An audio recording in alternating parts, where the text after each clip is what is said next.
जय हिंद दोस्तों, मैं शुभम आप लोगों के सामने फिर से प्रस्तुत हुआ हूँ। आप सभी को सत सत नमन। आप लोग हमारे चैनल पे बनाए रखिए। आज से हम शुरू करने जाते हैं ग्रेविटी।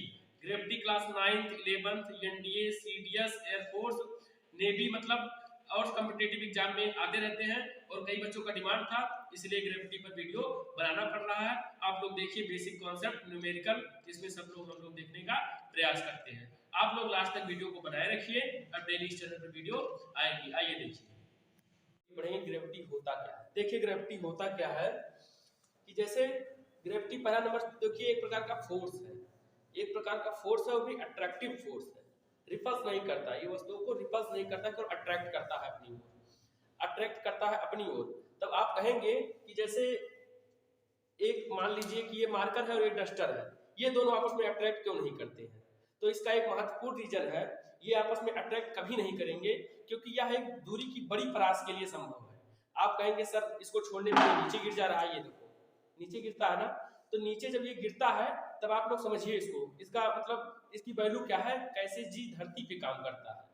जी अर्थात मतलब ग्रेविटेशन कैसे धरती पर काम करता है, इसको समझिए।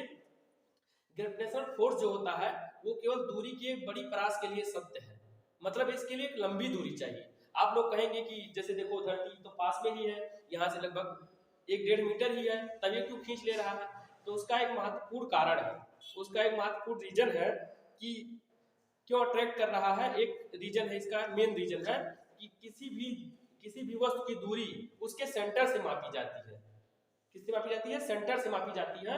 और यहाँ से लगभग धरती का सेंटर 86,400 नहीं, यहाँ से धरती का सेंटर, यहाँ से धरती का जो सेंटर है वो काफी ज्यादा है।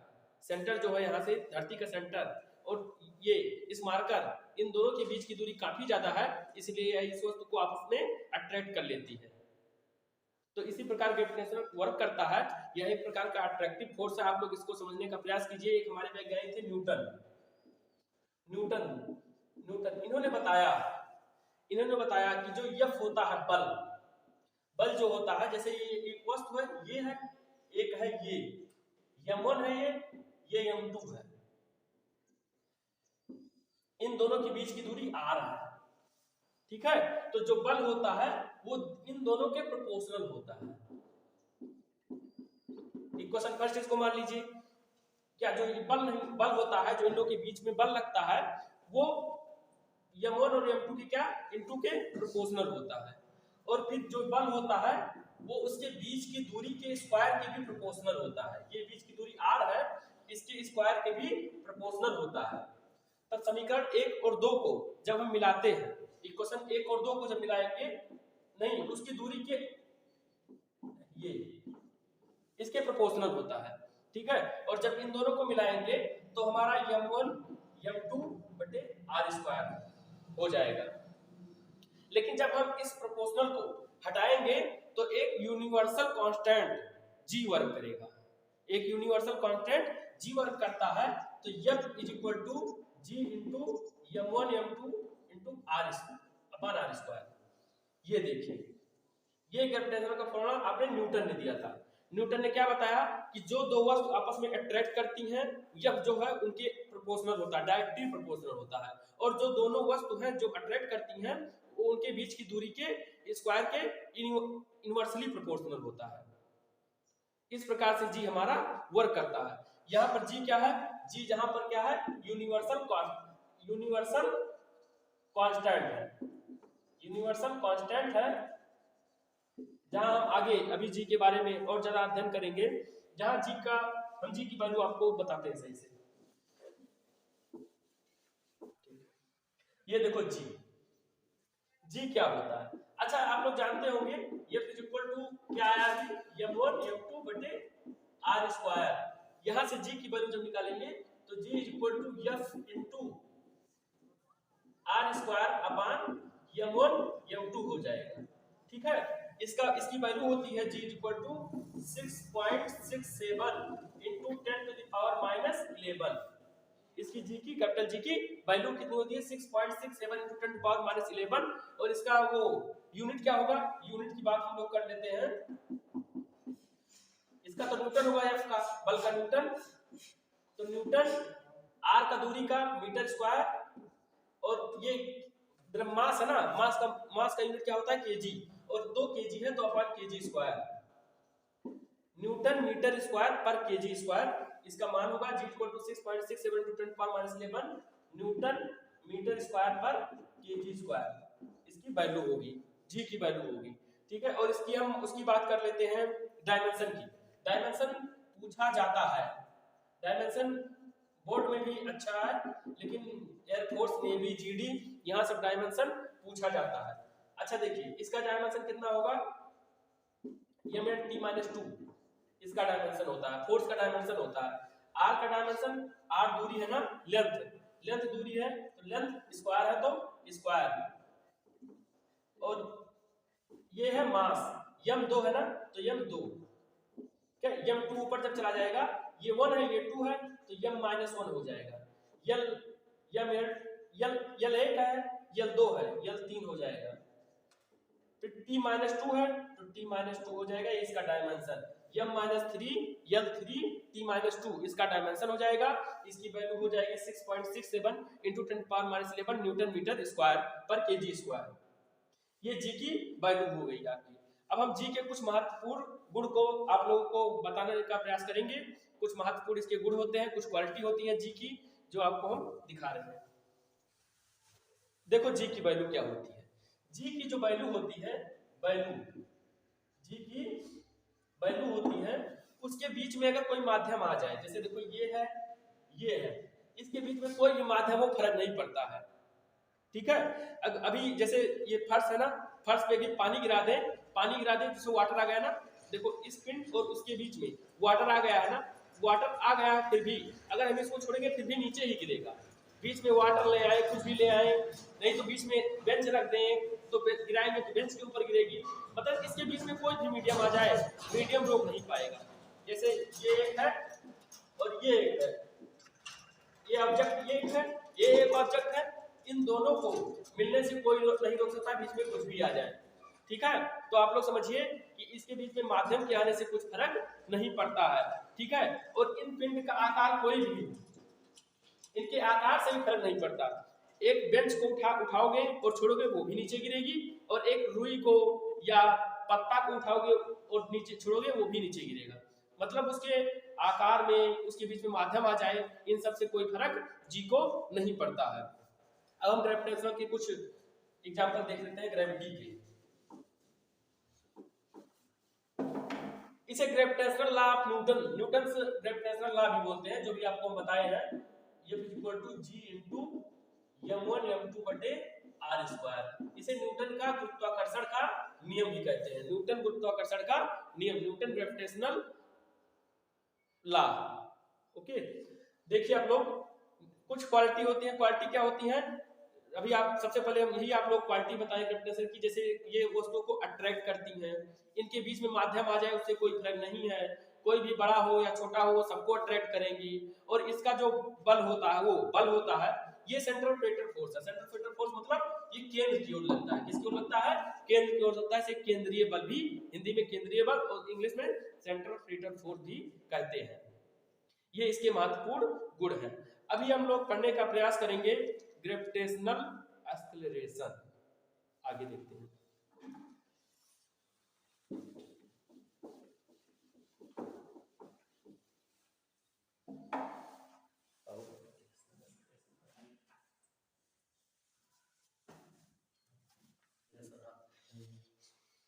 हाँ तो क्या है आप लोग देख सकते हैं ग्रेविटेशनल एक्सेलरेशन।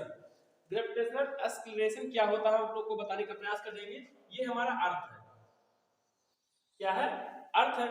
मान लीजिए इसका सेंटर यहाँ है, O है, ठीक है, और ये अर्थ का रेडियस है, क्या है, रेडियस है, और ये अर्थ का मास है, कैपिटल M क्या है, अर्थ का मास है, ठीक है। और यहाँ पर एक कोई वस्तु रखी है, यहाँ पर कुछ भी रखा है स्मॉल m मास का, इसका स्मॉल m मास का, ठीक है। इसका मास आप लोग जानते हैं, अभी आप लोग पढ़ चुके हैं कि F जो होता है F वो G इंटू m1 m2/r² के बराबर होता है। तो F=G, पहला m क्या है, कैपिटल M, दूसरा m क्या है, स्मॉल m, फिर बीच की दूरी कैपिटल R²। ये हो जाएगा, ठीक है। ये क्या हो जाएगा, ये मान लीजिए इक्वेशन फर्स्ट है, ओके। एक आप लोग जानते होंगे ये जो बल है वो नीचे की ओर लगता है, F is equal to mg के रूप में। किसके रूप में, F is equal to mg के रूप में। अब देखिए ये F इसका F बराबर है, तो इसके इस भाग को हम लोग बराबर कर सकते हैं, मतलब mg is equal to g into capital M, m बटे r स्क्वायर। ये दोनों आपस में बराबर हो जाएंगे, ठीक है। ये देखो स्मॉल m से स्मॉल m कट जाएगा, g is equal to g into capital M बटे r स्क्वायर। ये देखिए क्या आ गया, ये देखिए क्या आ रहा है, g इंटू, हम इसको यहां लिख सकते हैं समझाने के लिए, तो आ गया capital G small g is equal to g into m gm बटे r स्क्वायर। स्मॉल m तो इसमें दिख नहीं रहा है, मतलब ये पिंड जो हम इसके ऊपर रखे थे वो हमें कहीं नहीं दिख रहा है। मतलब इसका समझे कि वस्तु पर रखी कोई भी वस्तु पर ग्रेविटेशनल का कोई इफेक्ट नहीं पड़ता है, चाहे वस्तु हल्की हो चाहे वस्तु हो। हम हाँ देखो प्लैनेट के जो है अर्थ के मास पर, डेंसिटी पर और फिर डिस्टेंस पर डिपेंड करता है, ठीक है, लेकिन इस पर कभी नहीं डिपेंड करता कि कितनी बड़ी वस्तु है। वस्तु के मास, डेंसिटी, डिस्टेंस पर निर्भर नहीं करता है, या केवल उसी पर निर्भर करता है। इसीलिए यहाँ पर स्मॉल m का कोई जिक्र नहीं है। अब इसको डेंसिटी के फॉर्म में कैसे रखेंगे, डेंसिटी अगर पूछ लिया जाए, डेंसिटी के फॉर्म में इसको कैसे निकालेंगे, तो आप लोग जानते हैं डेंसिटी बराबर क्या होता है, डेंसिटी अपॉन मास बटे वॉल्यूम। मास बटे वॉल्यूम डेंसिटी बराबर होता है। और आप लोग जानते हैं इसका वॉल्यूम कितना होगा, अर्थ का वॉल्यूम कितना होगा, अर्थ का वॉल्यूम कितना होगा, अर्थ का वॉल्यूम होता है, अर्थ मान लीजिए गोला ही तो है, तो गोले का वॉल्यूम आप लोग जानते हैं 4/3 पाई आर क्यूब। तो अर्थ का वॉल्यूम क्या होगा 4/3 पाई। तो देखिए यम बराबर कितना आ जाएगा, रो बराबर कितना आ जाएगा, यम अपान 4/3 पाई आर क्यूब, ठीक है। तो यम बराबर हो जाएगा 4/3 पाई आर क्यूब और ये रो, ठीक है। अब हम यम का मान यहीं पर रखते हैं, g इज इक्वल टू जी, यम कितना है 4/3 पाई आर क्यूब बटे आर स्क्वायर से ये कट जाएगा, पूरा कट जाएगा, वहां आर बता, तो g इज इक्वल टू इसको लिख सकते हैं 4/3 पाई 4/3 रो पाई जी आर। ये डेंसिटी के फॉर्म में होगा।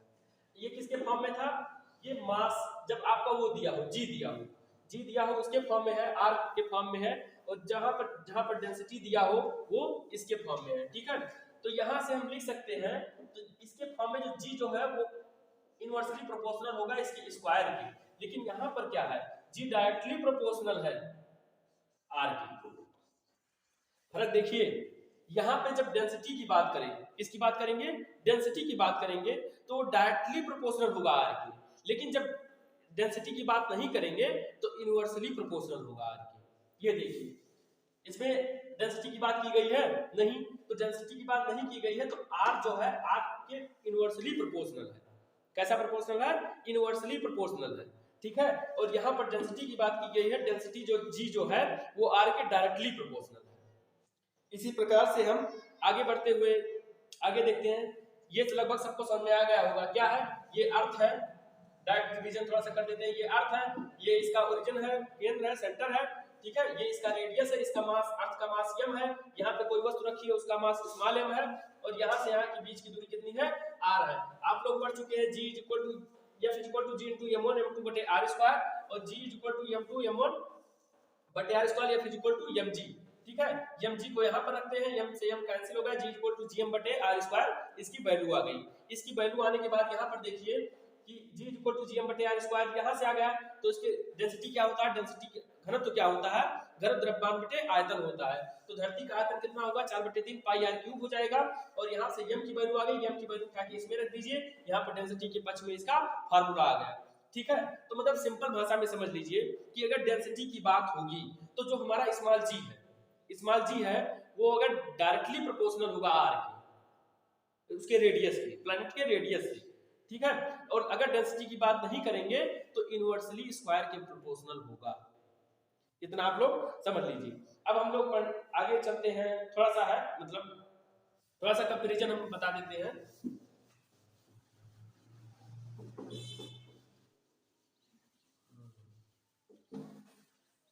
हाँ देखिए आप लोग क्या निकला है अभी, G इक्वल टू GM बटे R square is equal to density वाला फार्मूला देख लीजिए, 4/3 पाई रो GR, ये डेंसिटी वाला फार्मूला ये। अच्छा देखो ये जो है G के इनवर्सली प्रोपोर्शनल है, क्या है इनवर्सली प्रोपोर्शनल है, और ये G के डायरेक्ट प्रोपोर्शनल है। मतलब समझे, अगर डेंसिटी की बात होगी तो प्लैनेट के रेडियस के डायरेक्टली प्रोपोर्शनल होगा, और अगर डेंसिटी की बात नहीं करेंगे तो इनवर्सली प्रोपोर्शनल होगा। यहाँ पर कहीं स्मॉल m भी दिख रहा है आपको, कहीं भी स्मॉल m, अगर मास दिया होगा तो आप ये फार्मूला लगाएंगे, डेंसिटी दिया होगा तो ये फार्मूला लगाएंगे, इसमें स्मॉल m नहीं दिया है, मतलब कि जो G का मान है, G की जो वैल्यू है वो स्मॉल m यानी वस्तु के या पिंड के, ठीक है, पिंड के मास पर डिपेंड नहीं कर रही है, ये सीधा प्लैनेट के मास पे डिपेंड करती है। अब हम आगे बढ़ते हैं, थोड़ा सा देख लेते हैं इसके यूनिट के बारे में। G की यूनिट वही होती है, एक्सेलरेशन ही है ना, क्या नाम है उसका, ग्रेविटेशनल एक्सेलरेशन, मतलब मीटर पर सेकंड स्क्वायर, मीटर पर सेकंड स्क्वायर, ठीक है, L t-2 इसका डायमेंशन होगा, डायमेंशन क्या होगा, डायमेंशन इसका L t-2 हो जाएगा, और ग्रेविटेशनल G का जो है यूनिट हो जाएगा मीटर पर सेकंड स्क्वायर। और एक वेक्टर क्वांटिटी है, कैसी क्वांटिटी है, वेक्टर क्वांटिटी है, क्या है, वेक्टर क्वांटिटी है, जिसकी डायरेक्शन जो होती है वो सेंटर की तरफ होती है, जिसकी डायरेक्शन अर्थ के या किसी प्लैनेट के सेंटर की तरफ होती है, और ये एक वेक्टर क्वांटिटी है, इसको आप समझने का प्रयास कीजिए। यहाँ G की कुछ वैल्यू होती है, G का वैल्यू एक निर्धारण है, देखिए जैसे 9.8 मीटर पर सेकंड स्क्वायर या 981 सेंटीमीटर पर सेकंड स्क्वायर या 32 फीट पर सेकंड स्क्वायर, ये सब इसकी वैल्यू होती है, कुछ भी ले लीजिए, मीटर सेंटीमीटर फीट कहीं पर लीजिए, उसकी वैल्यू हमेशा समान होगी। अब आगे हम पढ़ते हैं कि G का जो वैल्यू है वो हमारे धरती पर किस तरह से इफेक्ट डालता है, मतलब G का जो वैल्यू है हमारे पृथ्वी पर किस तरह से इफेक्टिव होता है। आज के लेक्चर में हम इतना ही खत्म करेंगे, उसके बाद कल 2-3 लेक्चर में हम ग्रेविटेशन को खत्म करने का प्रयास करेंगे। आप लोग हमारे साथ बनाए रखिए, और जो लोग अभी तक चैनल को सब्सक्राइब नहीं किए वो लोग चैनल को सब्सक्राइब कर लें। आप लोग देखिए कि G का जो वैल्यू है पृथ्वी पर किस तरह से इफेक्ट डालता है।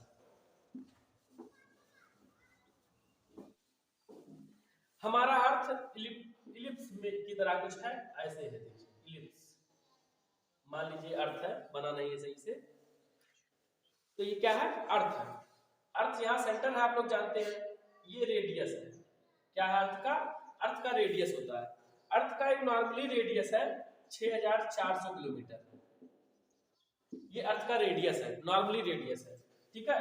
ये जानते हैं आप लोग पोल है, क्या है, पोल है, ये क्या है, इक्वेटर, इक्वेटर है, वो पोल है, ये इक्वेटर है आपका, ये रेडियस जो है पोल का है, ये रेडियस जो है इक्वेटर का है, इसलिए R equator R pole, radius equator का, रेडियस पोल का। आप लोग जानते हैं कि देखिए G का मान कहाँ कम होता है, कहाँ ज्यादा होता है। हम अभी एक फार्मूला पढ़े हैं, अभी एक फार्मूला पढ़े हैं, G स्मॉल g, क्या, small g is equal to GM बटे R स्क्वायर, इसी पे रखते हैं, स्मॉल g इक्वेटर पर सबसे पहले देखते हैं, GM बटे रेडियस इक्वेटर पर देखना है ना, तो ये रेडियस देंगे RE स्क्वायर, ठीक है, इक्वेशन फर्स्ट। फिर हम क्या देखते हैं, फिर हम देखते हैं कि GP, पोल पे G का मान कितना होगा, तो GM बटे ये रेडियस हम देंगे, ये वाली रेडियस, R पोल का स्क्वायर, ठीक है, इक्वेशन सेकंड, इक्वेशन फर्स्ट और सेकंड दो इक्वेशन है, इसके माध्यम से हम समझने का प्रयास करते हैं कि ये इक्वेटर, G का मान इक्वेटर पर तो G का मान पोल पर। जैसा आप लोग जानते हैं ये 21 किलोमीटर ज्यादा होता है, इससे क्या होता है, 21 किलोमीटर ज्यादा होता है, ठीक है, मतलब ये वैल्यू बड़ी होती है, इक्वेटर पर जो पृथ्वी का रेडियस होता है वो अधिक होता है पोल पे। तो आप लोग जानते हैं अगर ये वैल्यू ज्यादा होगी, अगर ये वैल्यू ज्यादा होगी तो ये वैल्यू कम हो जाएगी। आप लोगों ने फ्रैक्शन पढ़ा होगा, अब फ्रैक्शन पढ़ाने की जरूरत है नहीं आप लोगों को, कि जैसे अगर 4/3 है, अगर इसकी वैल्यू बढ़ा देंगे, इसकी वैल्यू x = 4/3 है, तो अगर हम इसकी वैल्यू बढ़ा देंगे तो इसकी वैल्यू कम होने लगेगी, और इसकी वैल्यू अगर घटा देंगे तो इसकी वैल्यू अधिक होने लगेगी। अब ये फ्रैक्शन पढ़ाने की जरूरत नहीं है आप लोगों को, ठीक है, आप लोग 9th 11th में पहुंच चुके हैं, फ्रैक्शन पढ़ाने की जरूरत नहीं है। अगर किसी भी फ्रैक्शन का डिनोमिनेटर घटा दे तो उसका मेन वैल्यू बढ़ जाता है, फ्रैक्शन का वैल्यू बढ़ जाता है, और उसका डिनोमिनेटर अगर घटा दे तो फ्रैक्शन की वैल्यू कम हो जाती है। इसी प्रकार से हम देखते हैं कि अगर ये ज्यादा है, क्या ज्यादा है, अगर यहाँ पर क्या है, रेडियस जो है वो इक्वेटर का ज्यादा है पोल से, क्या इक्वेटर से ज्यादा है पोल से, तो इसका जो है जी का मान होगा, जो जी इक्वेटर पर होगा वो कम होगा पोल से। इतना आप लोग समझ लीजिए। देखिए आर ये अधिक, ये अधिक, तो इसका मान कम, ये देखिए आरपी कम, आरपी यहाँ कम है तो जीपी का मान अधिक, ये देखिए मतलब जी का जो वैल्यू होता है वो इक्वेटर पर कम होता है और पोल पर अधिक होता है। जब हम इक्वेटर से पोल पर जाते हैं, कहाँ, इक्वेटर से पोल पर जाते हैं तो जी का मान अधिक होता है। जब इक्वेटर से पोल पर जाते हैं तो जी का मान अधिक होता है, अर्थात देखिए यही करा कि मतलब भूमध्य रेखा से, जब हिंदी वाले समझिए, भूमध्य रेखा से, इसको इक्वेटर को भूमध्य रेखा बोलते हैं, भूमध्य रेखा से ध्रुवों की ओर जाने पर जी का मान बढ़ता है, मतलब जी का वैल्यू सबसे अधिक कहाँ होगा, पोल पे होगा, ठीक है, और सबसे कम कहाँ होगा, सबसे कम इक्वेटर पर होगा, ठीक है। आप लोग जानते हैं तो जब जी का मान बढ़ेगा, किसका, जी का मान जब बढ़ेगा या घटेगा तो वेट का मान भी बढ़ेगा घटेगा। जैसे W = mg होता है, आप लोग पढ़े हैं 9th में, आप लोग पढ़े हैं W = mg। जब जी का मान बढ़ेगा, इसका जी का मान बढ़ाएंगे तो W का मान भी बढ़ेगा, क्योंकि D direct proportional to G, W direct weight जो है वो डायरेक्ट प्रोपोर्शनल किसके है, G के। जब G का मान बढ़ाएंगे तो W का मान भी बढ़ेगा, और G का मान घटाएंगे तो W का मान भी क्या होगा, घटेगा। इसी प्रकार से देखिए कि जब इक्वेटर से पोल पर जाते हैं तो जी का मान बढ़ता है, तो जी का मान जब बढ़ता है भैया तो वेट का भी बढ़ेगा, किसी भी वस्तु का वेट भी बढ़ेगा। तो इस प्रकार जब जी का मान इक्वेटर से पोल पर जाने पर बढ़ता है तो किसी वस्तु का वेट भी है वो इक्वेटर से पोल पर जाने पर बढ़ेगा, ठीक है। इसी प्रकार से हम, अब आप लोग समझ में आ गया ना, ये पृथ्वी का रेडियस है, पृथ्वी का रेडियस पोल पे आरपी, इक्वेटर पे आरई, ठीक है, ये 21 किलोमीटर से ज्यादा होता है, 21 किलोमीटर ये बड़ा होता है इक्वेटर वाला। तो इसलिए यहाँ पे जैसे कि आप लोग देख चुके हैं स्मॉल जी वाला, G = gm/r², अभी इससे पहले आप लोग पढ़ चुके हैं, इसी फार्मूले पर रख देते हैं GE, जी इक्वेटर पे, gm तो सेम रहेगा क्योंकि g का मान ना बदलेगा ना m का मान, क्योंकि पूरे पृथ्वी का मास m ही है। और यहाँ पर re², ये जो दूरी है, दूरी यहाँ पर क्या है, ये है, क्या है, ये है, तो इसी का स्क्वायर लगा देते हैं। दूसरा क्या है, जीपी, इस पर पोल पर gm/g rp/r², ठीक है। यहाँ पर देखिए re का मान अधिक है, re का मान अधिक है तो g का मान कम हो जाएगा। यहाँ पर ये देखिए दूरी अधिक है तो ये कम, दूरी कम है तो ये अधिक, g का मान यहाँ पर प्लस होगा, मतलब अधिक होगा, यहाँ पे कम होगा। जी का मान इक्वेटर पे कम और पोल पे अधिक, इस बात को आप लोग ध्यान में रख लीजिए। एक क्वेश्चन आता है एयरफोर्स में कि हम चीनी को खरीदे कहाँ और कहाँ बेचे जिससे हमारा फायदा हो या चीनी का वेट बढ़ सके। तो ऐसा हम इसलिए करते हैं क्योंकि अगली बार एयरफोर्स में आया था 2020 में कि चीनी कहाँ खरीदे कहाँ बेचे, तो उसमें कई ऑप्शन थे कि मतलब पोल पे खरीदो, इक्वेटर पे बेचो, इक्वेटर पे खरीदो, पोल पे बेचो, कहीं ना बेचो और कोई फायदा नहीं होगा, मतलब इनमें से कोई नहीं, नॉन ऑफ दीज। तो इसी प्रकार से आया था। तो उसमें सही क्या था कि जब किसी वस्तु को, चीनी को मान लीजिए, चीनी को ही मान लीजिए, यहाँ पे आप लोग जानते हैं यहाँ पे वेट कम होता है, वेट कम होता है तो अधिक मात्रा में चीनी आएगी, ठीक है, आया समझ ना। यहाँ पर क्या होगा, वेट कम होता है, तो क्यों वेट कम होता है, क्योंकि जी का मान कम होता है, जी का मान इक्वेटर पर कम होता है, कितनी बार बता चुके हैं, जी का मान इक्वेटर पे कम होता है, तो जी का मान अगर कम होगा तो वेट अधिक होगा, मतलब जी का मान अगर कम होगा सॉरी तो वेट भी कम ही होगा, जी का मान कम है तो वेट भी कम ही है। अब जब इसको ले जाकर हम पोल पे बेचेंगे तब जी का मान बढ़ जाएगा, और जी का मान बढ़ने से वेट भी बढ़ जाएगा, जिससे अच्छा खासा फायदा होगा। जिसका सिलेक्शन ना हो वही चीनी बेचो, इक्वेटर पे खरीदो और पोल पे बेचो, ठीक है। हाँ, बिजनेस की बात बता रहे हैं, ठीक है, क्योंकि हम भी बीसीए के स्टूडेंट हैं, मैनेजमेंट सिस्टम के, ठीक है। तो क्या करेंगे, इक्वेटर पे खरीदेंगे, हाँ यही बिजनेस करना है, इक्वेटर पे खरीदना है चीनी को और पोल पे बेचना है, जिससे हमारा अच्छा खासा फायदा हो सके। तो आप लोग देख लीजिए, आप लोगों को समझ में आ गया होगा कि जैसे हमारा ये अर्थ है, अर्थ का मास m है, इसके पोल का ये रेडियस, पोल का रेडियस है, ये इक्वेटर का रेडियस है, इक्वेटर का रेडियस अधिक होता है, और चूंकि इक्वेटर का रेडियस अगर अधिक होगा तो यहाँ पर जी का मान इक्वेटर पर कम होगा, और ये जब कम है यहाँ पर तो यहाँ जी पोल पे अधिक होगा। मतलब सब मिला के इसका कंक्लूजन समझिए कि जो इक्वेटर पर होता है जी का मान वो कम होता है, पोल पर जो होता है जी का मान अधिक होता है, इक्वेटर से पोल पर जाने पर जी के मान में वृद्धि होती है, और जब जी के मान में वृद्धि होगी तो उसका वेट भी बढ़ेगा। इसी तरह से आप लोग हमारे चैनल को बनाए रखिए, और जिन लोगों ने अभी तक चैनल को सब्सक्राइब नहीं किया है वो चैनल को सब्सक्राइब कर ले और वीडियो को लाइक कर दें, और आप लोग अपना प्यार बनाए रखिए। अब डेली इस चैनल पर वीडियो आएंगी, और ग्रेविटी से शुरू हुई है, कल से जीएस भी शुरू हो जाएगी और आप सबको अच्छे से पढ़ाया जाएगा। थैंक यू, जय हिंद।